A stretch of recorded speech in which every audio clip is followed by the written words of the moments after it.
배 한 척이 지날 때마다 30억 원을 내야 한다면 그 길을 과연 공해라고 부를 수 있을까요?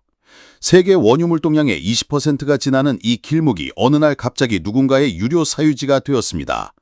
적당 200만 달러라는 이 기묘한 통행료 소식에 전 세계 에너지 시장은 즉각 얼어붙고 말았죠. 하지만 더 놀라운 건 이 상황을 지켜보던 미국이 꺼내든 전혀 예상치 못한 다음 수였습니다. 미국은 해협안이 아니라 바깥을 걸어 잠그는 이른바 역봉쇄라는 극단적인 카드를 선택했거든요. 1997년 이후 가장 가파른 상승폭을 보이는 주유소 가격표 뒤에는 이 좁은 해협의 인질극이 있습니다. 호르무즈 해협은 폭이 21km에 불과하지만 전 세계 석유 자금의 심장박동을 결정하는 곳이죠. 이란이 이곳의 밸브를 살짝만 조여도 우리네 가계부에는 당장 수십만 원의 추가 지출이 생깁니다. 단순한 지정학적 갈등이 아니라 시청자 여러분의 지갑으로 직접 날아온 차가운 계산서인 셈이에요. 이제 이 해협은 평화로운 항로가 아니라 거대한 판돈이 걸린 해상 도박장으로 변해가고 있습니다. 이란은 철저하게 편을 갈라 중국과 러시아 선박에게만 안전한 프리패스 통행권을 허용했습니다. 서방 국가의 유조선들이 30억 원을 낼 때 이들은 유유히 해협을 가로질러 원유를 실어 나르죠. 이란 정부 수입의 50%가 석유에서 나오는 만큼 이 통행료는 정권의 핵심 생명줄이 되었습니다. 국가 예산의 절반을 이 좁은 길목에서 뽑아내며 미국과의 장기전을 준비하고 있었던 겁니다.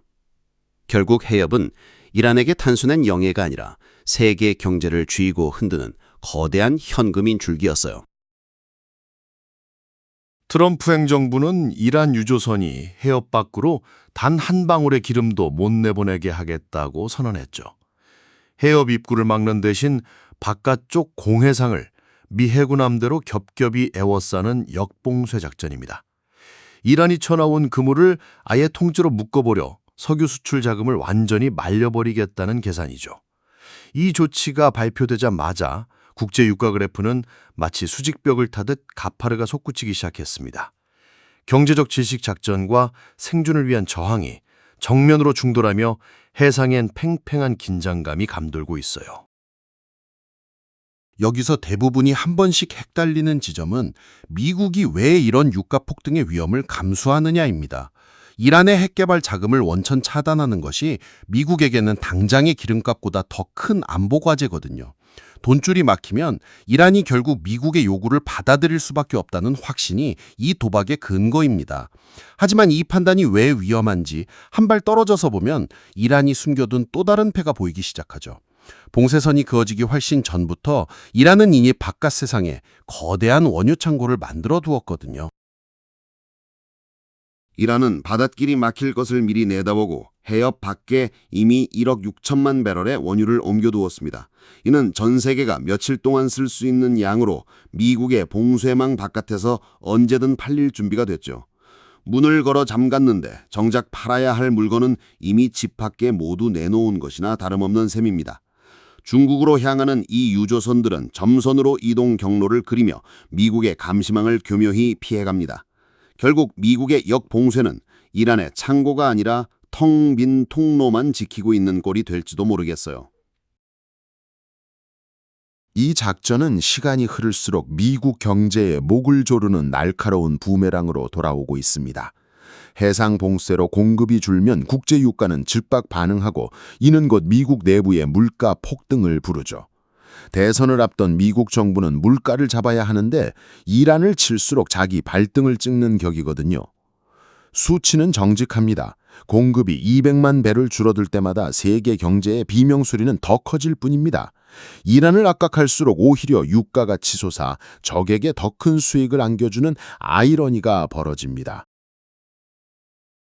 전문가들은 1979년 이후 수십 년간 제재를 버텨온 이란의 독특한 맷집을 경고하고 있습니다. 이란은 이미 부족함 속에서 생존하는 법을 배웠고 국민들의 인내심 또한 상당히 단련돼 있죠. 반면 미국은 당장 몇 달 뒤의 선거를 위해 유가를 안정시켜야 하는 촉박한 시간표를 가졌습니다. 누가 더 오래 굶주림을 참을 수 있느냐는 싸움에서 객관적인 지표는 이란의 손을 들어줍니다. 초조해지는 건 봉쇄를 선언한 쪽이지 이미 패를 숨겨두고 기다리는 쪽이 아닐지도 모릅니다. 결국 우리가 주유소에서 마주한 숫자는 단순한 기름값이 아니라 세계 질서가 재편되는 대가입니다. 보이지 않는 해상봉쇄선이 우리네 가계부로 직접 보내온 아주 차갑고 현실적인 계산서거든요. 결과가 어떻든 이 좁은 길목의 싸움은 우리 일상의 가장 깊숙한 곳을 조용히 흔들고 있습니다. 말하지 않은 쪽이 더 크게 말해온 이 전쟁의 끝에 과연 누가 마지막 승자로 기록될까요? 숫자 뒤에 남은 건 결국 권력의 향방이 아니라 내일 아침 우리가 지불할 주유비의 무게입니다. 호르무즈 해협이라는 21km의 좁은 목구멍에 전 세계 에너지 운명이 통째로 걸려있는 셈입니다. 이 페이지를 덮어도 다음 페이지는 이미 다른 이름으로 쓰이며 우리 지갑을 겨냥하고 있죠. 다쳤다는 말은 그저 한쪽 방에 불이 꺼졌다는 뜻일 뿐 싸움은 여전히 현재 진행형입니다.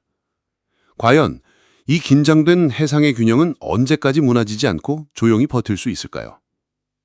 그때의 선택을 오늘의 우리가 다시 마주한다면 여러분은 과연 어떤 답을 내놓으시겠습니까?